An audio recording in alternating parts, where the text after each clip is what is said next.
Doutor Web, o Celso Branis está perguntando para o senhor o seguinte: doutor Web, como se explica tantos contaminados aqui em Barretos e o Brasil se tem tão poucos testes que foram feitos? Será que todos considerados contaminados fizeram os testes? Como é que o senhor faz uma leitura disso? Claro que não. Nem 5% fizeram o teste. O grande problema é testar. Na Europa, se testou muito mais do que está sendo testado no Brasil. E nós temos hoje aqui sendo testado pelos laboratórios particulares. A prefeitura recebeu uma quantidade de testes, também está fazendo. O Minerva O fez o trabalho, né? fez de seus funcionários. Então, é claro que vai aumentar o número. Então, não tem nada de errado nisso. Está simplesmente trazendo à luz a verdade. E não, se eu não testo, não vai aumentar o número, então está tudo bem. E se eu testo, aumenta o número, está tudo errado. Então, a visão é totalmente distorcida. A verdade não é essa. A verdade tem que ser dita para as pessoas terem tranquilidade e continuar a sua vida. E é aquela coisa, né, doutor, que a gente já falou desde quando começou essa pandemia no final de março. Na verdade, quase todos vão contrair esse vírus, só que tem gente que vai ser uma gripe comum, outros nem vão se manifestar e outros, infelizmente, vão morrer disso. Mas algumas pessoas que apareceram no hospital estão fazendo tratamento em casa, nem internados não foram. Uma gripe É comum? uma gripe comum. Fica em casa tudo, uma semana e está resolvido o problema. Então, não vamos fazer um cavalo de batalha numa coisa que é relativamente simples. O que precisa é tomar os cuidados devidos. Mas Se contrair a doença, se tratar, se né? tratar. Sem dúvida. E 90%, ou 95%, ou 98% de quem adquiriu a doença, tratou, curou e está bem outra vez. Bom, telefone do povo, 3324.000. Alô, boa tarde. Boa tarde, André, Dr. Web, ouvintes internautas. Aqui é Celso Branis, do Bom Jesus. Boa tarde, Celso. Muito obrigado pela participação. Doutor Web está à sua disposição. Dr. Web, mudando um pouco o foco e a temática do programa, por incrível que pareça, hoje a gente está falando mais aquilo que deveria estar sempre comentando, né, de saúde da pandemia. O que, infelizmente, devido a essa crise política, nessas últimas semanas aí, estava difícil, né? E acaba desfocando naquilo que é realmente importante no momento, né? Voltar às atividades comerciais e os cuidados aí com o combate ao Covid, né? Mas isso ocorreu principalmente, né, que a gente viu, por causa dos ataques muito duros, né, que fizeram com o Bolsonaro semana passada, tanto do STF, com aquela palhaçada de perseguir jornalistas ligados ao Bolsonaro, de alegar fake news, como se tivesse inventado fake news e ninguém mais fizesse. E todos aqueles problemas de perseguição da extrema imprensa, né, da Rede Globo. E, inclusive, também no final de semana foi pior ainda, né?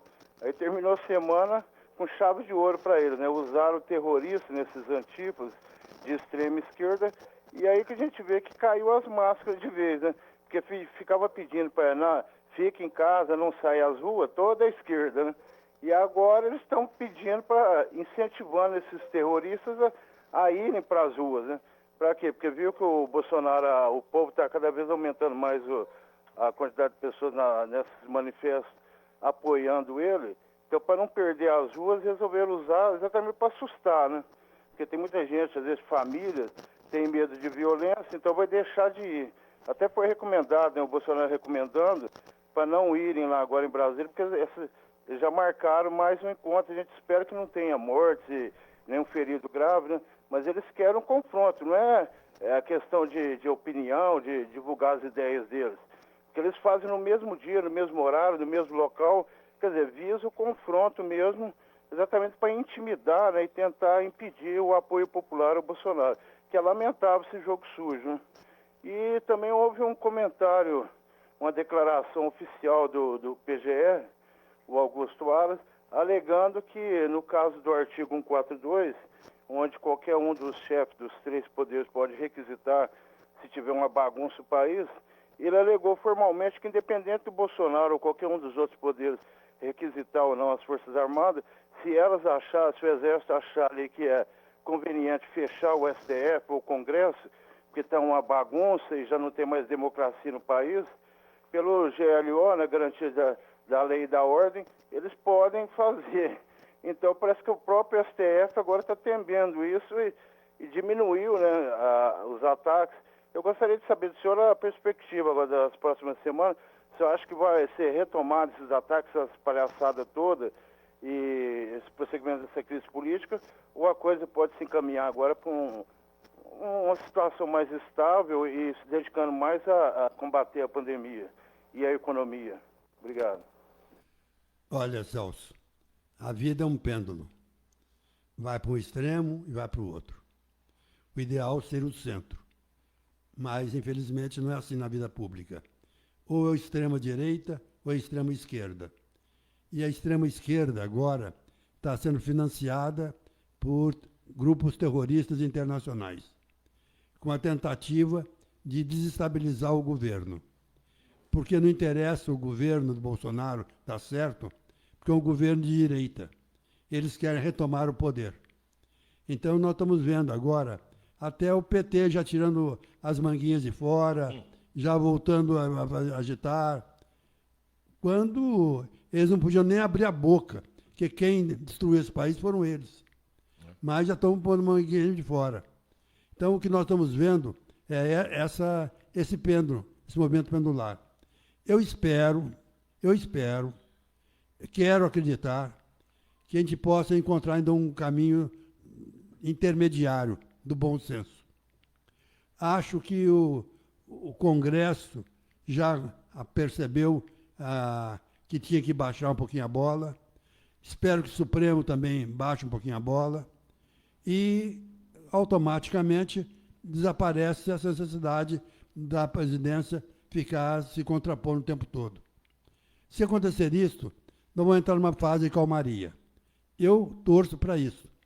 Mas, se não, se continuar gravando, amanhã tem 2 movimentos grandes em São Paulo. Se entrar em choque e começar a ter mortes ou ter alguma coisa mais grave, eu acho que não tem outra maneira de pensar senão a intervenção do Exército, realmente. O doutor Hebe, eu acho assim, sabe, olhando o panorama, o que eu acho difícil são as prioridades que são estabelecidas e a gente é facilmente verificado isso. Nós tivemos essa manifestação em São Paulo, que segundo, entre aspas, aí, democracia, com um time de futebol, com torcida de futebol, que é algo mais fascista do que uma torcida de futebol. Entra numa torcida organizada de futebol e fala que você torce para um time contrário, que você vai ver o que acontece, né? Não, mesmo, às vezes até dentro do mesmo time. Não gostou de uma colocação, já manda para fora, já agride, já bate, já trucida. Exatamente. Mais nazi fascista do que isso. E tivemos aí confrontos no último fim de semana. Aí você vê o governador do estado de São Paulo pegar um microfone, não citar o assunto naquele show que ele está fazendo diariamente ao 12h30 no Palácio dos Bandeirantes e falar do Bolsonaro andando de cavalo e não falar de uma manifestação dentro da capital do estado que teve confronto, é brincadeira isso, né? Na verdade, tudo é simplesmente dirigido. Quer dizer, fala o que se quer e não mostra o que não quer. Mas isso é o governador de São Paulo, isso é a TV Globo, isso é a imprensa esquerdista, porque, infelizmente, a imprensa brasileira hoje está tomada por esquerdistas. Não só esquerdistas, foi pessoas que aprenderam a mamar na teta do governo. Então não sabe fazer um jornalismo sério, não sabe fazer uma radiofonia séria, precisa saber ter dinheiro do governo. E aí fala o que o governo quer.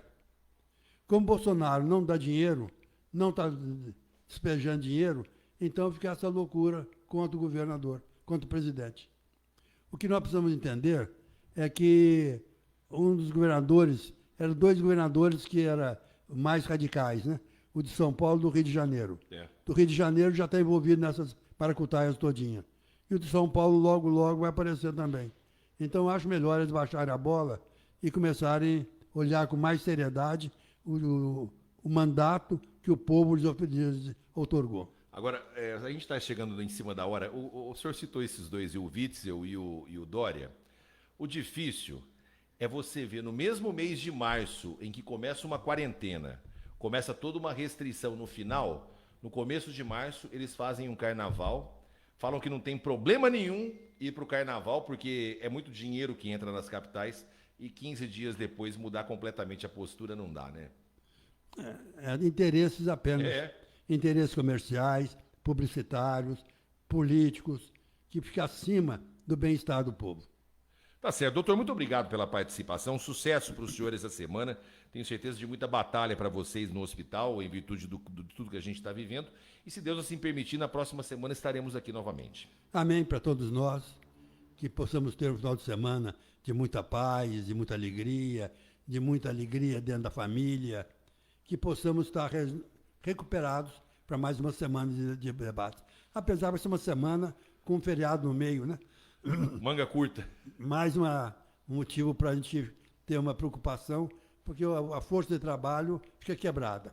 Mais um abraço a todos, nosso abraço carinhoso às mães barretenses, e até o próximo programa, com a graça de Deus. Bom, doutor Web, o povo fica por aqui. Muito obrigado a todos pela atenção, pela paciência e pela companhia diariamente e aos sábados que os senhores dispensam aqui para o nosso grupo Jornal de Barretos Comunicações. Na próxima segunda-feira, às 7 da manhã, estaremos aqui. Bom fim de semana e até lá.